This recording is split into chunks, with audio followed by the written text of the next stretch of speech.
And we're back with Melani Bolyai, and we're finding out all about acupuncture and herbs that are used to treat people.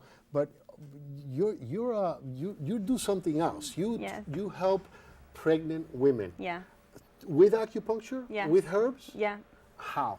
So acupuncture is a really wonderful tool during pregnancy because a lot of times most women don't really want to take pharmaceuticals while they're pregnant. And acupuncture is a non-drug intervention. So it's a way of getting the body to heal itself instead of introducing something.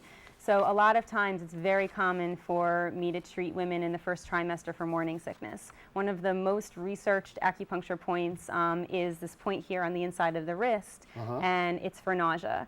Even the Navy hands out those C-bands that has a little button here. It's for nausea in general. So you can use acupuncture to help to reduce nausea during early pregnancy.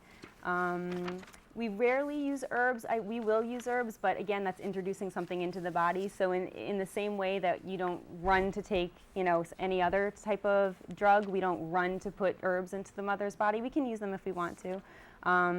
But acupuncture is always the first choice. In the second trimester, we treat a lot of sciatica and energy problems, sleep issues. So a lot of your patients are pregnant women? Absolutely. Well, I treat fertility. So the ideal scenario is that somebody comes in, is having a little bit of trouble getting pregnant. The acupuncture and the herbs help them to get pregnant. Really? And then I see them through their pregnancy. I didn't know that other part. Yeah. So also it helps fertility? Yes.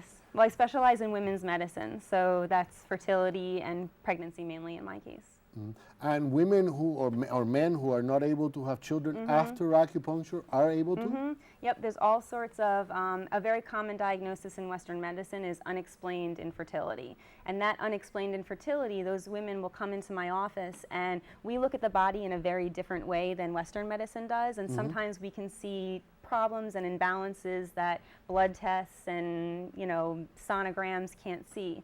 So, for example, sometimes in New York City, a common diagnosis is blood deficiency. So that may not come up as anemia in a blood test, but they may be showing signs that there's not quite enough blood flowing in their system. Their hair might be brittle, their nails might be pale, they might see spots when they look around. And those are all indications that that blood needs to be built up in their system. So we give them herbs and we give them acupuncture. They build up their blood and their body's more prepared to be fertile.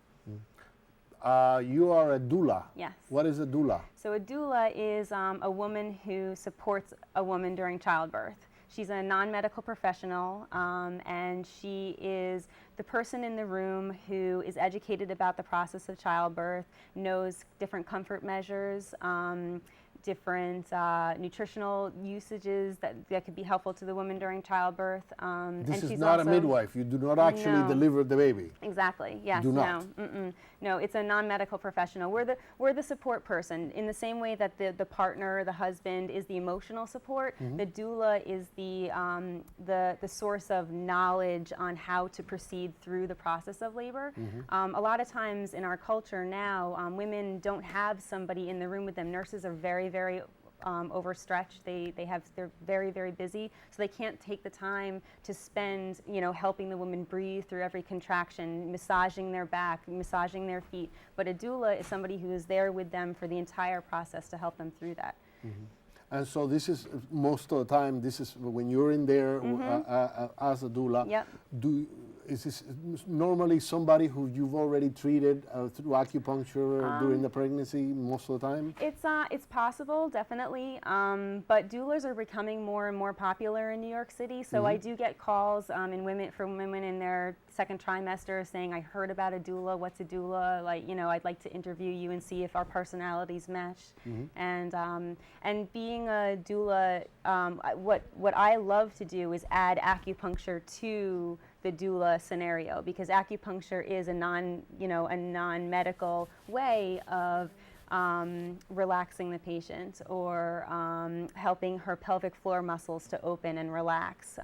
It can help with blood flow to the uterus, so there's more hormones flowing to the uterus, which promote contractions. So that's my ideal area to work in. Are there women having babies with midwives nowadays There at are. home because I have friends who've done it at home, and Totally. and the father has videoed the whole thing. Totally. Is that happening still? Absolutely, absolutely. It's actually becoming more popular. As people are getting dissatisfied with the U.S. healthcare system and dissatisfied, we're at a very high point in C-section rate in the United States, the highest it's ever been, and we're one of the highest in all the developed countries.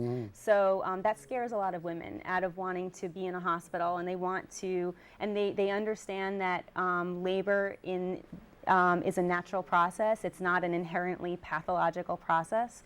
So they opt to do it at home with a midwife. And New York City is actually a really wonderful place to do it because Are there a lot of midwives in New York? Absolutely. There are totally. delivering babies at home? Absolutely, yes, definitely. Really? And you're, obviously you work with these women, Yeah. men and women, I imagine. Yeah, absolutely. Yeah, they, it's becoming much more common. There are home birth midwives, and then there are midwives that actually work in hospitals as well, because midwives tend to have a less interventionist mentality. So even somebody who wants to deliver at a hospital may choose to work with a midwife instead of a doctor, because the midwife will be less likely to tell them that they need Pitocin to push the labor forward, or less likely to tell them that they should have a C-section because they've been, it's been a little bit too long. They're more likely to be like, this is a natural process, let's wait and see. They're a little bit more laid back about it. And in terms of money, does it cost more to get a midwife than a doctor, or the same? Or? Midwives are covered by insurance. So